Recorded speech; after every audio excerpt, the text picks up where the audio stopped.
ಬಂಗಾರದ ಪದಕ ಪಡೆದ ಗ್ರಾಮೀಣ ಪ್ರತಿಭೆ ರೀಟಾ ದೀಪಕ್.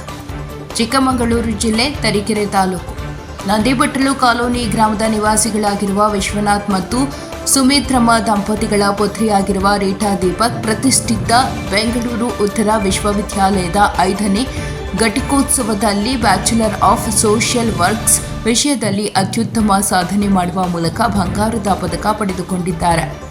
ಅಪ್ಪಟ ಗ್ರಾಮೀಣ ಪ್ರತಿಭೆಯಾಗಿರುವ ರೀಟಾ ದೀಪಕ್ 1ನೇ ತರಗತಿಯಿಂದ PUCವರೆಗೂ ಲಿಂಗದಹಳ್ಳಿಯ ಸರ್ಕಾರಿ ಪದವಿ ಪೂರ್ವ ಕಾಲೇಜಿನಲ್ಲಿ ವ್ಯಾಸಂಗ ಮಾಡಿ ಆನಂತರ ಬೆಂಗಳೂರಿನ ಸೆಂಟ್ ಅಲೋಸಿಯಸ್ ಪದವಿ ಕಾಲೇಜಿನ ವಿದ್ಯಾರ್ಥಿಯಾಗಿ ಬ್ಯಾಚುಲರ್ ಆಫ್ ಸೋಷಿಯಲ್ ವರ್ಕ್ ವಿಷಯದಲ್ಲಿ ಬೆಂಗಳೂರು ಉತ್ತರ ವಿಶ್ವವಿದ್ಯಾನಿಲಯದ ವ್ಯಾಪ್ತಿಯಲ್ಲಿ ಅತ್ಯುನ್ನತ ಸ್ಥಾನ ಪಡೆದುಕೊಳ್ಳುವ ಮೂಲಕ ಬಂಗಾರದ ಪದಕಕ್ಕೆ ಭಾಜನರಾಗಿದ್ದು, ಇತ್ತೀಚೆಗೆ ಕೋಲಾರದಲ್ಲಿ ನಡೆದ ಘಟಿಕೋತ್ಸವ ಕಾರ್ಯಕ್ರಮದಲ್ಲಿ ರಾಜ್ಯಪಾಲರಾದ ತಾವರ್ಚಂದ್ ಗೆಹ್ಲೋಟ್ ಅವರಿಂದ ಬಂಗಾರದ ಪದಕವನ್ನು ಪಡೆದುಕೊಂಡಿದ್ದಾರೆ. ಖಾಸಗಿ ವಾಹನ ಚಾಲಕರಾಗಿ ಕಾರ್ಯನಿರ್ವಹಿಸುತ್ತಾ ಜೀವನ ನಡೆಸುತ್ತಿರುವ ನಂದಿಬಟ್ಟಲು ಕಾಲೋನಿ ಗ್ರಾಮಸ್ಥರಾದ ವಿಶ್ವನಾಥ್ ಮತ್ತು ಸುಮಿತ್ರಮ್ಮನವರ ಪುತ್ರಿಯಾಗಿರುವ ರೀಟಾ ದೀಪಕ್ ಅವರ ಈ ಸಾಧನೆಗೆ ನಂದಿಬಟ್ಟಲು ಗ್ರಾಮ ಪಂಚಾಯಿತಿ ಅಧ್ಯಕ್ಷರಾದ NA ಕೃಷ್ಣ ನಾಯಕ್, ಉಪಾಧ್ಯಕ್ಷೆ ವಾಣಿ ರಾಜೇಶ್, ಪಂಚಾಯಿತಿ ಅಭಿವೃದ್ಧಿ ಅಧಿಕಾರಿ NS ನಾಗರಾಜಪ್ಪ ಮತ್ತು ಗ್ರಾಮಸ್ಥರುಗಳು ಅಭಿನಂದನೆ ಸಲ್ಲಿಸಿದ್ದು, ಮುಂದಿನ ದಿನಗಳಲ್ಲಿ ಇನ್ನೂ ಹೆಚ್ಚಿನ ಸಾಧನೆ ಮಾಡಲೆಂದು ಹಾರೈಸಿದರು.